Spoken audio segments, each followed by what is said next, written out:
우리 좌우에 한번 인사하겠습니다. 6월 첫 주입니다. 한번 인사하십시다. 더 건강하시기를 바랍니다. 최근에 저는 우리 교단의 공식 집회에 참석을 해서 선물을 받았습니다. 선물을 받았다면 저를 한번 보시면 좋겠네요. 선물을 받았다니까요. 우리 교단에서 교세가 가장 크고 또 이름만 되면 아는 교회라 혹시 제가 좀 조심스럽기는 합니다마는 그런 교회에서 선물을 주었으니 여러분 기대할 만하잖아요, 그렇죠? 제가 받은 선물이 어떤 선물인가 하면 이 선물을 받았습니다. 여러분 이게 뭐로 보이죠? 뭐로 보입니까? 좀 똑똑하게 말씀해 보세요. 뭐로 보여요? 지팡이로 보이고 또 등끌게 좀 성경적으로 말씀하면 좋겠네. 이거 보니까 딱 보면 뭔가 의견이 좀 통일되면 좋은데 지금 의견이 제가 볼 때 뭐 와글와글 하면서 서로 이 의견이 하나로 일치가 지금 안 되는 것 같아요. 근데 제가 그 집회에 30년 넘도록 참석을 했습니다. 근데 이번에 집회에 참석해서 제 마음이 조금 상했어요. 뭐 선물이 시원찮았기 때문에 목사가 마음 상하는 거 아닙니다. 목사의 마음 상하는 기준은 뭐니 해도 진리와 하나님의 말씀에 있습니다. 제가 더 충격적인 것은 그날 그 목사님이 저녁에 성령을 주제로 해서 말씀을 전해 주셨는데 자기들이 얼마 전에 빌리 그레엄 목사님의 집회 40주년 기념을 하는 그런 집회를 서울 상암 무슨 월드컵 경기장에서 몇만 명이 모여서 집회를 가졌는데 그 교회의 성도들이 아마 몇만 명이 참석했을 거예요. 그때 그 교회 성도들이 전부 다 이 나무 막대기를 붙들고 기도했대요.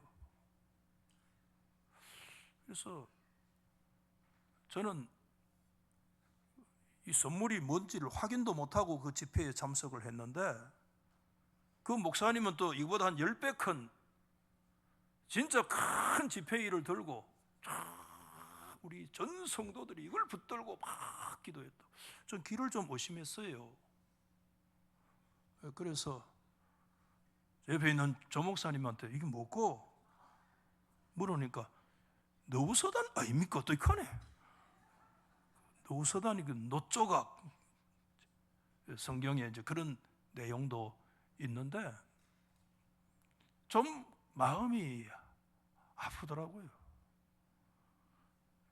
여러분 오늘날 기독교가요 센스 어필이라고 그러는데 감각에 호소하는 거 있어요.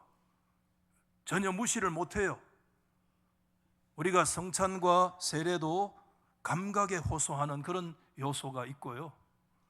때로는 심볼이라고 그래서 상징을 말할 때도 있어요. 그러나 상징이 상징으로서의 의미를 드러내려면 그것은 성경에 근거해야 되고 성경에 근거해도 그 상징은 예수 그리스도를 뚜렷하게 증거하고 드러낼 때만 그것도 제한적인 면에서 나름대로의 의미를 가지고 있는 것이 심볼이고 상징이에요. 이거는 도대체 뭔지, 모세의 지팡이하고 성령이 무슨 관계가 있는지, 이게 모세의 지팡이인지 정체불명의 이것을 전국에 모인 지도자들에게 왜 선물이라고 이것을 주었는지, 1시간 내내 성경의 의미와 이것을 연결시키려고 해도 저는 실패했습니다.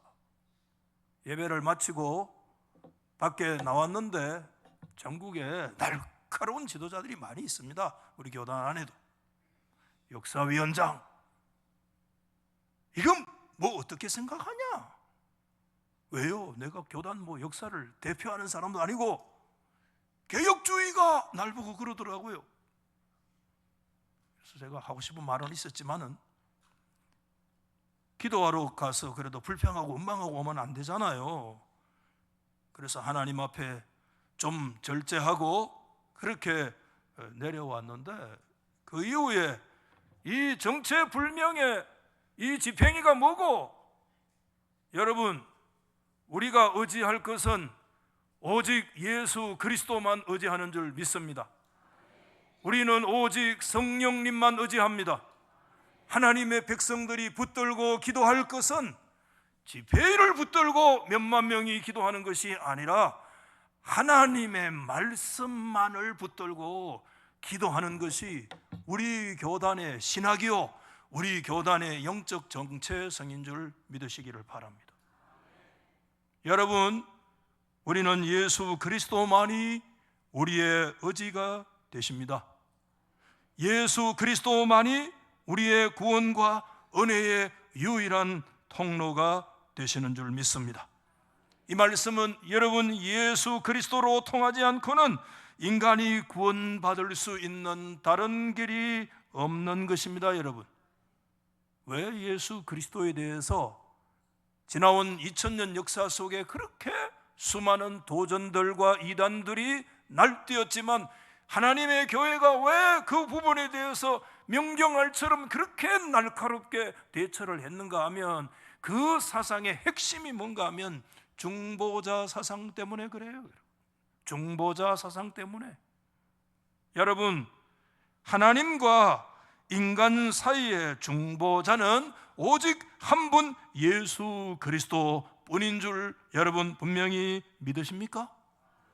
오늘 우리 이 예배에 오신 여러분, 하나님과 우리 인생 사이에 뭐가 어른어른거리는 거 많지만 이 시간에 다 예수 그리스도 이름으로 떠나가고 하나님과 우리 사이의 유일한 중보자는 한 분, 오직 예수 그리스도인 것을 우리 아멘으로 고백할 수 있기를 주의 이름으로 축복합니다.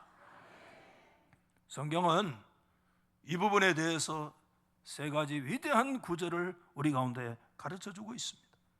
여러분, 첫 번째, 예수님이 친히 말씀을 하신 요한복음 14장 6절의 말씀, 여러분 믿음으로 시작. 예수께서 이르시되 내가 곧 길이요 진리요 생명이니 나로 말미암지 않고는 아버지께 하러 올 자가 없느니라. 여러분, 진실로 여러분 이 구절을 믿으십니까? 진실로 믿으십니까? 예수 그리스도만이 유일한 길이신 것을 믿습니까?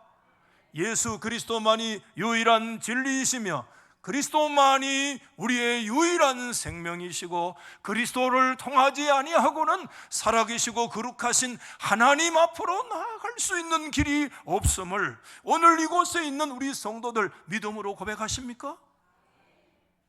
예수님의 수제자였던 베드로도 여기에 대한 분명한 믿음의 고백을 했습니다. 여러분, 사도행전 4장 12절 말씀에 베드로는 설교합니다. 같이 시작.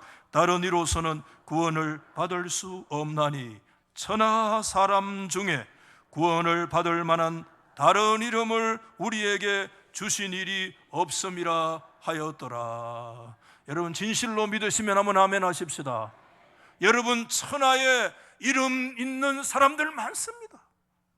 지도자들 이름 있고 성인이라는 사람 이름 있고 위인과 영웅의 이름들도 있습니다. 역사에 내놓으라 하는 수만 수천의 이름들이 있습니다. 그러나 성경은 분명히 말씀합니다. 천하의 그 어떤 이름들 중에 구원을 받을 만한 이름, 예수 이름 외에 다른 이름을 우리 가운데 주신 일이 없다.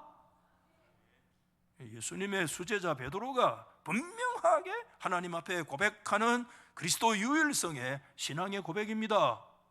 여러분, 이 고백은 사도 바울도 동일한 고백을 했습니다. 디모데전서 2장 4절과 5절 말씀에 다 같이 크게 시작. 하나님은 모든 사람이 구원을 받으며 진리를 아는데 이르기를 원하시느니라. 하나님은 한 분이시요, 그 다음에 하나님과 사람 사이에 뭐죠? 중보자도 두 분입니까? 한 분이시니 곧 사람이 되신 누굽니까? 그리스도 예수이신 줄 믿으시면 아멘. 오늘 예수 믿고 하나님의 교회에 출입하는 모든 성도들은 요한복음 14장 6절의 말씀, 사도행전 4장 12절의 말씀, 디모데전서 오늘 2장 4절과 5절 말씀, 하나님과 사람 사이에 유일한 중보자는 한 분밖에 없는데 사람으로 오신 하나님의 아들 예수 그리스도만이 우리의 유일한 중보가 되시느니라. 하나님의 교회는 그런 면에서 어떤 감각으로 교회를 이끌어가서 안 되고, 어떤 심리로 교회를 이끌어가서도 안 되고, 수만 명의 사람들이 모여도 우리가 부여잡고 기도할 수 있는 분은 지팽이가 아니고 나무가 아니고 오직 유일하신 중보자 예수 그리스도, 그분만 의지하고 성령님만 의지하고 하나님의 기록된 말씀만 붙들고 하나님의 교회가 기도하며 나가야 될 줄로 믿는 것입니다. 여러분, 오늘날 이와 같은 역사는 지난 2000년 역사 속에 수많은 도전 속에 있었습니다. 여러분, 어떻게 해서라도 그리스도의 유일성에 대해서 도전하는 이와 같은 역사가 있었는데, 첫 번째 우리가 생각해 볼 것은 중세교회 교황의 도전입니다. 여러분, 이 제목만 봐도 이미 다 감을 잡잖아요. 중세교회가 제도화되어지면서 오직 예수 그리스도만이 교회의 머리가 된다는 이 거룩한 교리와 사상이 어디로 넘어가는가 하면 교황이 교회의 머리다, 이렇게 넘어간 거예요. 이게 중세 1000년입니다. 여러분, 1000년 동안 여러분, 종교개혁을 주장했던 존 칼빈이 목숨 걸고 싸웠던 것이 뭐냐 하면 교회의 머리가 누구냐. 여러분, 존 낙서가 여러분 그 메리 여왕과 목숨을 걸고 싸웠던 사상이 뭡니까? 교회의 머리가 누구냐?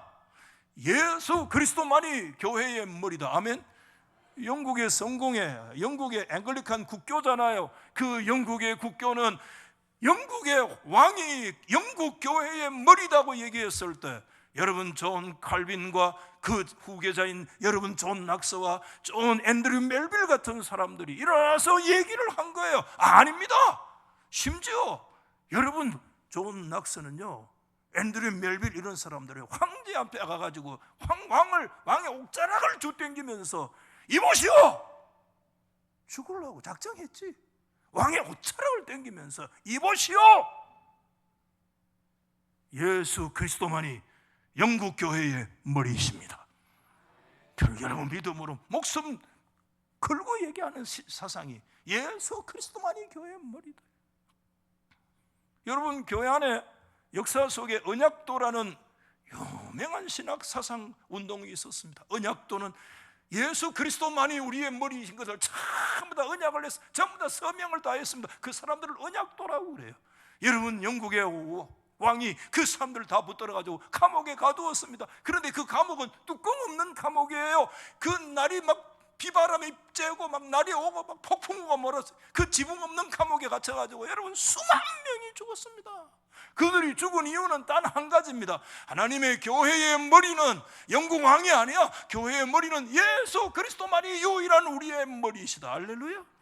이 사상을 위해서 여러분, 중세 1000년의 역사와 수많은 도전들의 역사 속에 나타나게 된 것이 하나님의 하나님의 아들 예수 그리스도만이 유일한 교회의 머리가 된다. 이것을 성경의 원리로 다시 회복한 것을, 그러고 인해서 우리가 시작된 것, 우리가 이 개신교회의 시작은 거기서부터 출발하는 것입니다.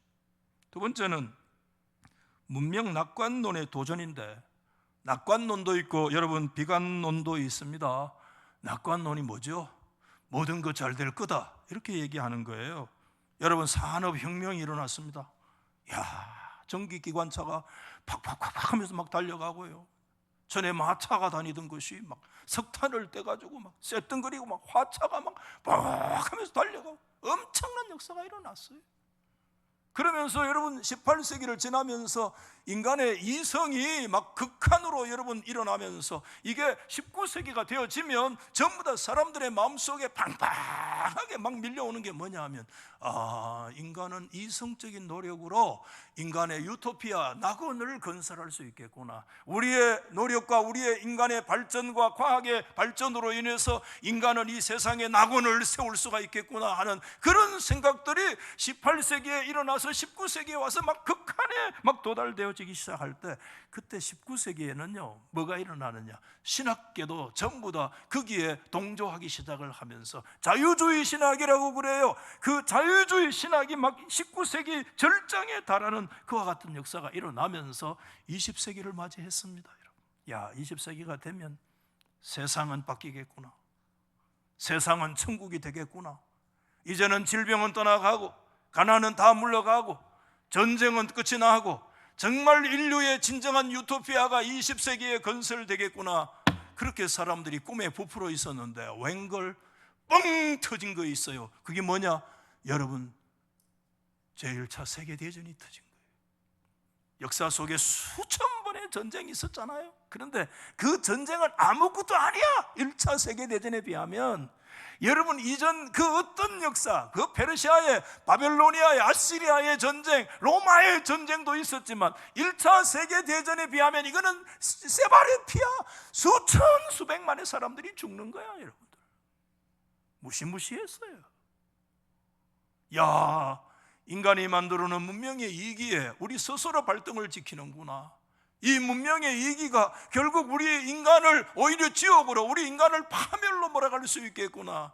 그 낙관론이 정말 비등하는 그때에 그 1차 세계대전의 폭탄이 그 낙관론의 정원에 떨어지면서 모든 사람들이 혼비백산하는 역사가 일어나게 되어졌어요. 그런데 그게 뿐만 아니었습니다. 그러고 나서 30년이 되어지지도 않아서 뭐가 일어났어요? 2차 세계대전이 일어났는데, 2차 세계대전은 1차 대전과는 비교할 수 없는 그런 정말 대참혹한 역사가 일어나서 수많은 사람들의 사상과 그런 살상이 일어나면서 그게 또 막아 터지느냐면 원자폭탄이라는 이 정체의 막 그런 역사들이 막 터지면서, 인간은 정말 천국을 이 땅에서 이루겠다고 생각을 했던 그런 낙관론에 1차 세계대전에 폭탄이 떨어지고 2차 세계대전에 그 폭탄과 원자폭탄이 떨어지면서 그 낙관론의 세계가 완전히 산산조각이 나면서 인생은 그때부터 허둥대기 시작하는 그와 같은 역사가 일어나는데, 그때 신학자들도 정신을 바짝 차린 거예요. 깊은 내적인 반성을 하면서, 우리 인간의 죄에 대해서 우리가 너무나 낙관적으로 생각했구나. 인간이 자기 스스로 이성이 발달하고 과학이 발달해서 이와 같은 내재적인 어떤 인간의 힘이 내 안에 일어나서 그것으로 통해서 우리 인간은 구원받을 수 있겠구나, 인간은 이제 하나님도 필요 없구나, 우리가 성경에서 말하는 천국이라는 거, 그런 거 필요 없구나, 우리 스스로의 노력과 발전의 힘으로 이와 같은 역사를 이룰 수 있겠구나 하는 생각을 사람들이 빵빵하게 가졌단 말입니다. 여러분, 아니야, 인간은 근본에서 깊이 타락된 존재구나. 내면 속에 인간은 전적으로 깊은 부패한 존재일 수밖에 없구나. 인간의 이성이 발달되고 과학과 문명과 이기가 발달된다고 해서 이 인간의 내재적인 힘으로 이 세상의 낙원과 천국을 이룰 수 있는 것이 아니구나. 인간은 전적으로 깊은 죄에 빠져 있는 존재라는 사실을 다시 신학으로 깊이 들여다보면서 내린 결론이 뭔가 하면, 내 안에 어떤 내재된 힘으로 우리가 구원을 받는 것이 아니라 인간 밖에 저 우주 밖에 여러분 하나님 그분의 힘으로만 우리 인생이 구원을 받을 수 있다는 사실을 정직하게 하나님 앞에 고백하지 않을 수가 없었어요. 그때 여러분 생기는 용어가 뭐냐면 엑스트라 노스라고 해서, 엑스트라면 밖이잖아요. 저 우리 밖에서 와요 구원은. 프로노비스, 우리 밖에서 오되 그것이 누구를 위하여 오느냐? 저와 여러분을 위하여 오는 것인 줄 믿습니다. 누구로부터 옵니까? 우리 밖에 내 안에 내면에서 구원이 오는 것이 아니라 우리 바깥에 엑스트라에서부터 와요. 그것은 하나님께로부터 오는 것입니다. 할렐루야. 한번 받아하십시다. 하나님께로부터 오는 것이기 때문에 우리는 그것을 은혜라고 말한다. 아멘. 인간에게 은혜가 오는 것이 아닙니다. 엑스트라노스, 저 바깥에서 하나님께로부터만 오는 것이기 때문에 우리는 그것을 은혜라 그럽니다. 대통령께로부터 오는 걸 우리가 그 품을 뭐라고 그러죠? 선물을? 대통령의 하사라고 그래. 하사. 대통령이 주는 것은 하사예요. 그런데 여러분, 하나님이 주시는 것은 뭡니까? 은사요 은혜인 줄로 믿습니다. 하나님만이 주실 수 있는 거야, 구원이라고 하는 것은. 할렐루야. 내 안에서 일어나는 것이 아니야. 그리고 또 어떤 도전이 있었는가 하면, 여러분 그 유명한 종교다원이라고 하는 이와 같은 도전이 끊임없이 일어났잖아요. 종교다원이 뭐예요? 쉽게 말하면 뭐로 가도 어디만 가면 된다? 서울만 가면 된다. 그게 종교다원론이에요. 불교든 뭐 기독교든 다 좋다 이거예요. 마음의 뜻도 좋고 부처도 좋고 다 좋아. 어디만 가면 돼. 마지막에 하나로 통일돼. 그곳에만 가면 돼. 이게 여러분 종교다원론이에요. 로마 가톨릭도요, 1965년에 무슨 회의가 있었는데 그 회의를 일컬어서 2년에 걸쳐서 3년에 걸쳐서 회의를 해요. 로마 가톨릭 회의는 공식적으로 325년 여러분 1차 니케아 회의 이후에 니케아 콘스탄티플 쭉 오면서 65년도에 이 바티칸 제2차 공의회를 가졌어요. 2, 3년 동안의 회의를 했어요. 그때 65년에 바티칸 공회 2차 회의를 하면서 여러분 천주교가 완전히 성격이 완전히 마지막 이제는 건너지 못할 강을 건너가는 거예요. 돌아오지 못할 다리를 건너가는 거예요. 그게 뭐냐면, 받아하십시다. 다른 종교에도 구원이 있다. 그거를 공식화한 장소가 어디냐? 제2차 바티칸 공의회예요. 1965년 이후에 천주교는 완전히 성경에서 그런 면에서 물 건너간 거예요. 여러분 꽤 오래전에 패션 오브 크라이스트라고 하는 영화 봤죠? 그리스도의 순환이라고 하는 영화, 우리 개신교인들이 많이 봤어요, 안 봤어요? 많이 봤고, 그 영화 보면 그렇게 우리 성경적으로 크게 우리 마음에 거슬리는 게 없어요. 뭐 한두 가지 뭐 이렇게 뭐 손수건 주고 뭐 이런 건 있었지만 그런 건 상상이고, 그 바라볼 때 우리가 성경에 우리가 바라보다 큰 마음의 그느낌이 별로 없었거든요. 그것을 만들었던 감독이 멜 깁슨이라는 사람이 있는데, 이 멜 깁슨은 로마 가톨릭의 원리주의자입니다. 원리주의자는 건 뭐냐? 1965년에 바티칸 제2차 공회의 이전에 가톨릭을 믿지 그 이후에 가톨릭을 나는 믿지 않는다. 독실한 가톨릭 신자였거든요, 멜 깁슨이. 그래서 가톨릭 사람들은 멜 깁슨을 가톨릭의 원리주의자라고 얘기를 하는데요, 그렇기 때문에 그 원리주의자들은 뭘 얘기하느냐 하면, 그 사람들은 천주교에 있어도 예수 그리스도만이 유일한 우리의 구원자라는 것을 믿는데, 65년 이후에 지나오면서 뭐라고 얘기하느냐? 다른 종교에도 구원이 있다고 얘기를 하면 여러분 개종의 역사가 필요가 없고 전도와 선교 역사가 필요가 없는 겁니다. 그 사람들이 이렇게 얘기한 거예요. 힌두교인들을 굳이 기독교 개신교인으로 만들 이유가 없다. 야, 힌두교인은 제대로 된 힌두교인이 되도록 하면 돼. 불교인은 제대로 된 불교인으로서의 정체성을 지키면 되고, 여러분 그 나름대로의 고유의 종교를 지키고 그 종교 안에 진정한 정체성을 발견하면 되는 것이지, 그거를 버리고 꼭 예수를 믿고 개종해야 되고 선교해야 되고 전도해야 되고 그런 거 필요 없다 이렇게 주장한 것이, 여러분 이게 바티칸 제2차 공의회의 결과인 것입니다. 정말 통탄을 노릇인 것입니다. 여러분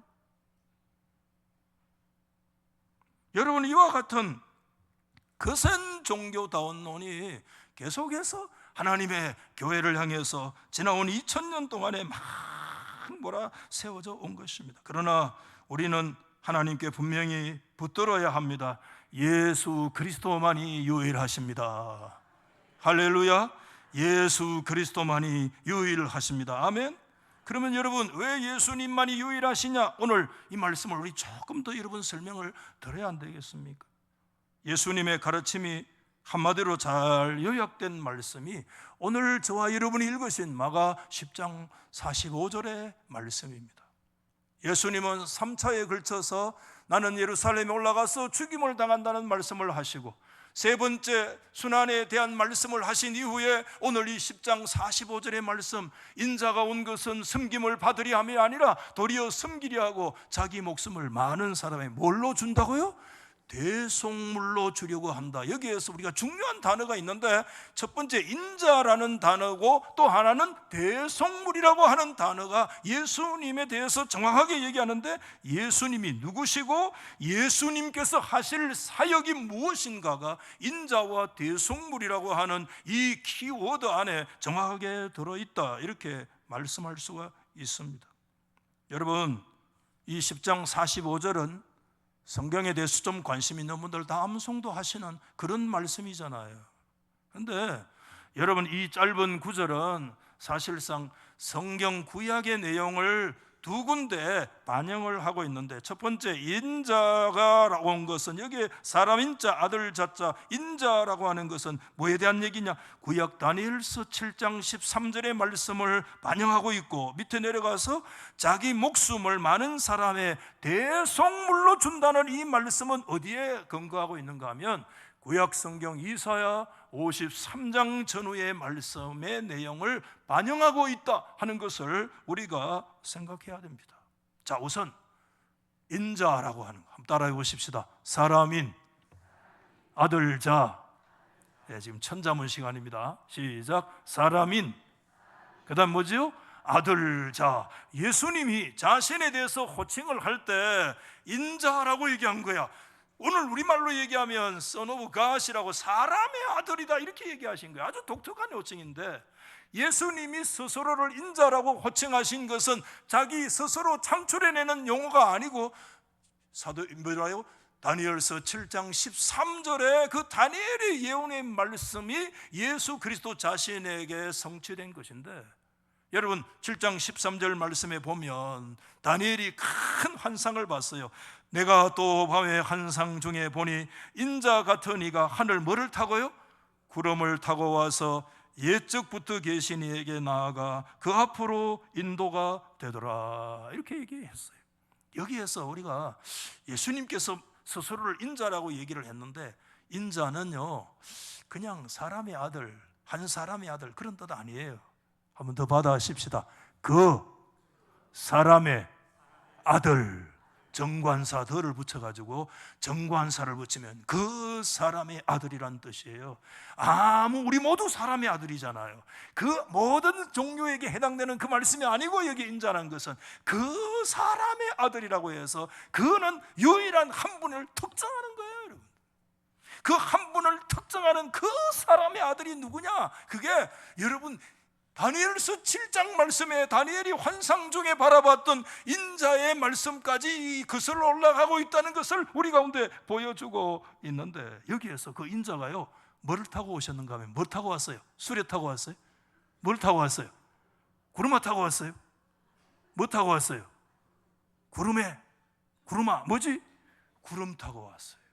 여러분, 성경에서요 읽으시다가 구름을 타고 오신다 그러면 반드시 그분은 뭐냐 하면 하나님과 관계되는 것인 줄 생각해야 됩니다.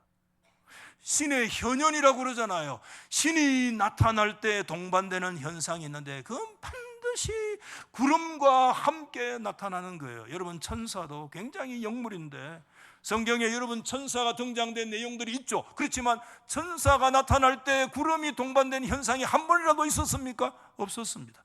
오로지 그가 나타날 때 구름과 함께 동반된다는 것은 뭘 말씀하고 있는 것이냐? 그분이 하나님이시다. 아멘. 인자가 구름을 타고 내려오셔서 옛적부터 영원부터 계셨던 살아계신 성부 하나님께로 왔는데, 그가 구름을 타고 오셨다는 것은 그가 하나님이시다라고 하는 사실을 우리 가운데 말씀하고 있는 거예요. 그리고 오늘 예수님이 자기 목숨을 많은 사람의 뭘로 준다고요? 대속물로. 한번 더 받아하십시다. 대속물. 대속물 뭡니까? 대속물이 뭡니까? 대신, 그런 뜻이잖아요. 날 대신하는 대속물인 줄 믿습니다. 대신 대자라 말입니다. 대신 나를 속해준다, 그게 대속물입니다. 여러분, 우리가 오늘 가장 기초적인 이 하나님의 지식과 은혜에 우리 속에 채워지기를 바랍니다. 여러분, 예수님이 오셔서 인자는 대속물로 주시기 위해서 왔다, 이렇게 얘기하셨는데, 이 말씀은 어디를 반영하고 있어요? 구약성경 어디죠? 이사야 53장 전후에, 특별히 42장 이후에 53장 말씀까지요. 그게 여러분 아주 독특한 말씀인데 그걸 종의 노래라고 부릅니다. 그런데 그 종의 특징은 고난받는 종이에요. 한 종이 나타났는데 종의 노래가 쭉 언급되는데, 그 종의 특징은요, 엄청나게 고난을 겪어요. 그 종이 왜 그렇게 고난을 받아야 되는지, 이게 오늘 성경의 큰 관심사입니다. 왜 종이 고난을 받아야 돼? 정말 이상하잖아요. 거기에 의문을 던졌던 사람이 있습니다. 그게 신약 성경의 누굽니까? 사도행전 8장에 저 이디오피아의 국고를 간닥의 국고를 맡은 내시가 어디 왔다가 가요? 예루살렘에 왔다가 자신의 고국으로 돌아 마차 위에서 두루마리 성경을 읽고 있는데, 그때 그가 읽은 성경이 어디를 읽고 있었어요? 이사야 53장의 말씀을 이전부터 쭉 읽어 내려온 거야. 그런데 이 양반이 이렇게 고민을 했어요. 도대체 이해가 안 돼서. 여러분, 사도행전 8장 34절 말씀에 보시면 같이 읽어봅시다. 시작. 그 내시가 빌립에게 말했습니다. 청컨대 내가 묻노니, 뭐죠? 선지자가 말한 것이 누구를 가리키냐? 자기를 가리키냐? 뭐죠? 아니면 자기 말고 다른 사람을 가리키냐? 여러분, 이 말씀 잘 아시잖아요. 그때 여러분, 성령께서 누구를 보냈어요? 그 광야 가는 길에 빌립 집사를 보내서 성령께서 빌립을 그 광야길로 인도하신 거예요. 여러분, 놀랍잖아요. 그 에티오피아의 내시가 여러분 아마 유대교에 기이했던 사람인 것 같아요. 그 사람이 와가지고 그래도 정말 그래도 고관 대작이니까 다른 사람이 여러분 두루마리 성경 읽을 수 있을까요? 손에 소유할 수 있을까요? 소유 못해요. 그래서 예루살렘에 와서 얼마나 많은 돈을 들였는지 모르지만 아마도 여러분 그가 그 내시지만 그가 아마 히브리어를 읽었어 히브리어를. 그래서 두루마리를 쭉 읽는데 이사야 53장의 말씀을 마침 읽게 된 건데, 그때 고난받는 막 종이 나오는데 막 죽을 지경의 고난을 당하는데, 이 사람의 입장에서 그 고난당하는 종이 뭐 때문에 자기 자신인지 이게 다른 사람인지 이게 헷갈리는 거야. 그러니 얼마나 답답했겠어요. 가슴을 막 치고 지금 막 빠져나가고 있는데, 블레셋 길로 막 강야로 가고 있는데 성령님이 얼마나 급했던지, 여러분 7 집사 가운데 빌립 집사를 막 성령께서 급파해가지고 막 그곳에 가가지고 보이 그 사람이 읽고 있는 거예요. 그 가까이 가서 이렇게 질문하는데 이렇게 질문을 했어요. 그러니 여러분, 도대체 이 고난을 왜 받는지 이해가 안 되는 거야. 왜 그분이 고난을 받아요? 뭐 때문에 고난을 받아요? 그때 여러분 빌립 집사가요, 성령께서 가까이 가라 또 여기까지 얘기하셨네. 그래 가까이 가가지고요, 네 읽고 있는 거 깨닫느냐? 왜 깨닫겠노? 여러분 누군지 모르겠는데. 근데 유명한 말씀이 성경에 사도행전 8장 36절 말씀에 같이 시작. 빌립이 입을 열어 어디에서요? 이 글에서 시작하여 누구를 가르쳐? 예수를 가르쳐 뭐죠? 복음을 전하였다. 아멘. 여러분 이 글이 무슨 글입니까? 이사야 구약성경 53장 정확하게 몇 절이냐 하면 7절의 말씀. 고난당하고 있는 한 종이 있단 말이에요. 그 서플링 메시아는 왜 고난을 당하고 있는지 모르겠어. 그 간닥에는 얼마나 많은 돈을 주고 그 두루마리 귀한 것을 아마 사가지고 가면서 기쁨으로 막 그 성경을 읽었겠지. 그런데 마침 하필 이사야 53장을 읽을 게 뭐야? 도대체 깨달을 수가 없어. 성령님께서 빌립을 급파해서 물었어요. 그래서 그 글자에서 시작을 해가지고 이사야 성경에서 시작해서 예수를 전하고 예수님이 이루신 복음의 역사를 전하는 역사가 여러분 그 광야에서 그 마차 위에서 일어나게 된 줄로 믿습니다. 여러분 왜 다시 말씀드립니다. 이사야 성경의 말씀처럼 왜 엄청난 고난을 받아야 합니까? 여러분 왜 그가 고난을 받아야 합니까?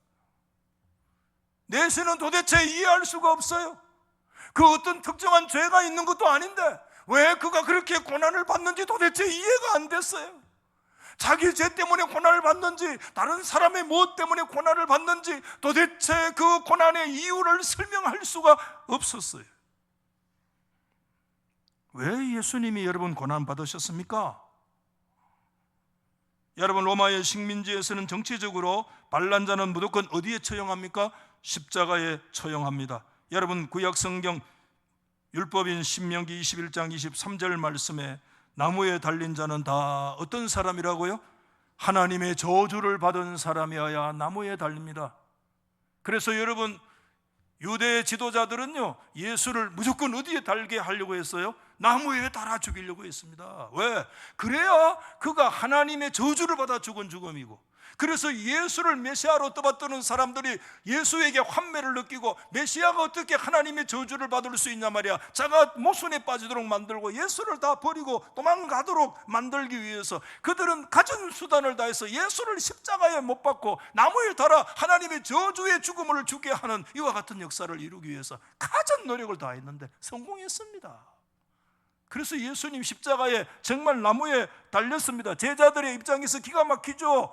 어떻게 하나님의 아들이 십자가에 달려 하나님의 저주를 받을 수 있단 말인가? 그래서 십자가 이후에 예수님이 제자들은 뿔뿔이 다 흩어져서 다 도망가고 말았습니다. 예수의 운동은 그것으로 끝났습니까? 아니에요. 놀라운 사건이 일어났습니다. 예수님은 죽음에서 사흘 만에 부활하신 줄 믿으시면 아멘. 부활의 사건이 일어났습니다. 여러분 부활은 죽은 사람이 살아나는 게 부활입니다. 여러분 기절했다가 깨어난 거 아닙니다. 여러분 죽은 사람이 살아나는 게 부활입니다. 사람이 할 수 있는 일이 아닙니다. 그것은 전적으로 하나님의 일입니다. 예수님이 부활하셨다는 것은 그 당대로 돌아가서 얘기해 보면 누가 옳았다는 걸 얘기하느냐? 예수님이 옳았다, 예수님이 정당했다는 것을 사실상 증거하고 드러내는 사건일 수 있고 하나님이 친히 인정하신 것인데, 우리는 여기에서 다시 질문해야 됩니다. 예수님께서 여러분 옳았다면 왜 십자가에 죽으셔야만 했는가? 예수님이 정당했다면, 예수님이 죄가 없으셨다면 왜 예수님은 십자가에 죽으셔야만 했습니까? 예수님이 그리스도가 예수 그리스도께서 부활하신 것을 보면 예수님은 죄가 없는 분임이 분명한데 왜 예수님이 십자가에 돌아가셨습니까? 여러분 우리는 여기에서 가장 기독교의 근본적인 대답을 잘해야 됩니다. 여러분 그래서 자꾸 이 부분을 강조하고 싶어요. 교회 앉아 있는 사람들 가운데 이 문제에 대해서 분명한 고백이 없는 사람이 있다는 그런 느낌이 제 안에 계속 와요. 미안하지만 어떤 사람은 도덕 안에 지금 사로잡혀 있다, 그런 느낌이 자꾸 오는 거예요. 그래서 자꾸 제가 이 얘기를 하는 거예요. 여러분 여기에 예수님의 죽으심의 성격을 분명히 말씀하고 있습니다. 그래서 여러분 이사야 성경은 이사야 53장 5절 말씀 여러분 잘 아시잖아요. 같이 시작. 그가 찔림은 우리의 허물 때문이요 그가 상함은 우리의 죄악 때문이라. 여러분 이 말씀을 분명히 믿으십니까? 그 고난당하는 종이 왜 그렇게 고난을 당하는지 그 성경 읽는 사람 몰랐어요. 그런데 성경의 결론은 분명히 합니다. 그가 찔리는 것은, 그가 그렇게 고난을 당하는 것은 그 자신의 죄 때문이 아니라 우리의 허물 때문에. 아멘. 대속이라는 겁니다. 그가 지금 엄청나게 채찍에 맞고 상하는데 왜 그가 상하는지 몰랐는데 그 자신의 죄 때문에가 아니라 우리가 갖고 있는 죄악 때문에 그가 그렇게 고난을 받았구나. 대속의 역사입니다. 아멘. 그가 징계를 받는 이유는 그의 징계 때문에 우리에게 하나님의 샬롬이 오는 것이고, 그가 채찍에 맞은 것 때문에 우리가 전 영육간에 하나님 앞에 치유되는 그런 역사가 일어나게 되었느니라. 할렐루야. 왜 예수님이 십자가의 고난을 받으셨습니까, 여러분? 그것은 그분 때문이 아닙니다. 자신의 죄 때문이 아닙니다. 그분의 허물 때문이 아닙니다. 그분의 죄악 때문이 아닙니다. 오늘 이곳에 있는 목사인 저의 허물 때문에, 아멘, 저의 죄악 때문에, 저의 병들은 것 때문에, 저의 아픔 때문에 하나님의 아들이신 예수님이 대속물이 되셔서 날 대신하여 그분이 상하시고, 나 때문에 찔리시고, 나 때문에 고난받으시고, 나 때문에 채찍을 받으셨습니다. 이게 뭐냐? 예수님이 오신 이유입니다. 대속물로 주기 위해서 왔느니라. 이 분명한 사실을 우리 예수님은 정확하게 우리 가운데 말씀하셨습니다, 여러분. 그러므로 예수님의 십자가는 몇 가지 의미로 우리가 정리할 수 있는데, 첫째, 예수님의 십자가는 무슨 의미냐? 제사의 의미가 있습니다. 여러분, 이스라엘 백성들 제사 종류 많잖아요, 그렇죠? 얼마나 제사가 많습니까? 제사 종류, 번제부터 시작해서 속죄, 속건제, 다 목제, 그거 읽다가 전부 다 성경 다 집어던진다 하더라고. 레위기에서 다 블랙홀에 빠지는 거예요. 근데 진짜 이스라엘 백성들이 1년에 다 한 번 지나는 제사가 있습니다. 그게 무슨 제사인 줄 아시죠? 무슨 제사? 그날이 무슨 날이야? 큰 대자, 큰 속죄, 죄를 속하는 속죄일이 있어요. 그게 며칠이에요? 그들의 달력으로 얘기하면 몇 번째 달력, 몇 번째 달, 7번째 달력, 며칠 날? 10일 날. 우리 7월 달 아니야. 이스라엘 백성들의 7번째 달력 7월 7번째 10일째 되는 그날이 대속죄일이야. 그날 이스라엘 백성들이 한 해 동안에 지었던 모든 죄를 다 사하기 위해서요, 대제사장이요 피를 들고요 하나님의 어디로 들어가야 딱 한 번 지성소로 벌벌벌벌 떨면서 들어가서요 피를 뿌림으로 이스라엘 백성들의 영육간의 죄가 사함받는 그와 같은 역사가 일어나는데, 그 제사는 그 다음 해에 또 반복되지만, 예수님의 십자가의 제사는 영단번 한 번으로 영원한 속죄를 드리신 것인 줄 믿으시면 아멘. 그래서 예수님의 이 십자가의 제사는 두 가지 기능이 있는데, 첫째는 저와 여러분이 받아하십시다. 죄를 덮는다. 그리고 하나님의 진노를 완전히 풀어주셔서 저와 여러분에게 하나님의 진정한 화해의 역사를 가져오게 된 것입니다. 그래서 여러분, 갈라디아 3장 13절 말씀을 보시면 그리스도께서 우리를 위하여 뭐를 받았어요? 저주를 받은 바 되사 율법의 저주에서 우리를 뭐 했어요? 성량, 우리에게 자유와 해방을 주신 줄 믿습니다. 아멘. 이게 제사의 의미고, 두 번째, 십자가는 무슨 의미를 갖고 있느냐? 하나님과 화해가 일어난 거예요. 우리 성도들 사이에도 서로 화해하는 역사가 있기를 간절히 바랍니다. 아멘. 내 눈에 흙떡하기 전에 그러지 말고, 하나님이 나를 사랑하신 것처럼 우리가 서로, 내가 먼저 화해해야 되는데, 이 화해보다 더 중요한 화해는 하나님과 우리 인생 사이에 일어나는 화해인 줄로 믿습니다. 십자가를 통해서 하나님과 우리 사이에 화해가 이루어진 줄 믿습니까? 여러분 아시잖아. 에베소 2장 16절 시작. 또 십자가로 이 둘을 뭐죠? 한 몸으로 하나님과 뭐죠? 화목하게 하려 하시고, 원수된 것들을 예수님의 십자가 사건을 통해서 다 소멸하신 줄 믿으시면 아멘. 그래서 우리 가운데 하나님의 샬롬을, 하나님의 평화를 주셨다. 그래서 십자가를 통해서 하나님과 우리 사이에 진정한 친분의 상태가 회복되어지는 역사가 있어요. 그리고 마지막, 십자가는 무슨 의미가 있느냐? 구속의 의미가 있다. 구속 아니야. 구속은 묶는 거야. 구속영장 이거 아니야. 구속은 뭡니까? 전혀 말은 비슷해도 전혀 의미가 달라요. 저와 여러분들을 구원하고 우리를 속량하는 것이, 이게 대속의 제물이라는 거예요. 여러분 구속이란 거 아시잖아요. 노예가 어디에 팔렸을 때, 돈에 팔렸을 때 그 주인이 속전, 돈을 지불하고 그 사람에게 자유와 해방을 주는 것을 구속이라고 하는 이 노예 시장에서 나온 용어예요. 저와 여러분은 죄와 사망의 노예의 인생에 붙들려 있었습니다. 죄의 노예였습니다. 죄를 짓는 자들마다 죄의 종이라고 얘기했습니다. 이 죄의 노예된 저와 여러분들을 예수님의 피값으로 지불하시고 우리를 그곳에서 속량 우리에게 영원한 자유와 해방을 주신 줄 믿습니다. 예수 그리스도만이 우리에게 유일한 구속의 대속 제물이 되신다는 사실을 믿습니다. 말씀을 마치면서요, 이런 질문 한번 더 던져볼게요. 목사님, 그래도 예수님의 사건은, 십자가 사건은 2000년 전에 있었잖아요. 2000년 전에 예수 사건이 오늘 여러분 21세기를 살아가는 나의 사건이 어떻게 될 수 있느냐, 그런 질문을 할 수 있죠. 꼭 기억하십시오. 이 질문 얼마든지 할 수 있는데요, 여기에서 제가 이렇게 말씀을 간단히 드릴게요. 이 세상에 일어나는 모든 인간 지사는요, 상대적 의미를 가져요.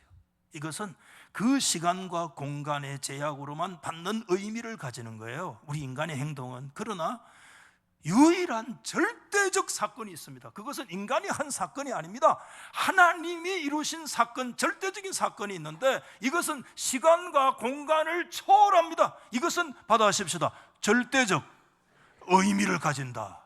시간과 공간을 초월해요. 1900년에 있든지 지금 2000년에 있든지 2024년에 있든지 시공을 초월하는 사건은 예수 그리스도가 사망과 죽음에서 부활하신 부활의 사건, 하나님의 창조의 사건만이 절대적 사건이라. 이것은 시간과 공간을 초월해 2000년 전에 일어난 그리스도의 사건이지만 그것은 시공을 초월해서 절대적인 의미로 저와 여러분의 사건이 되는 줄 믿으시기 바랍니다.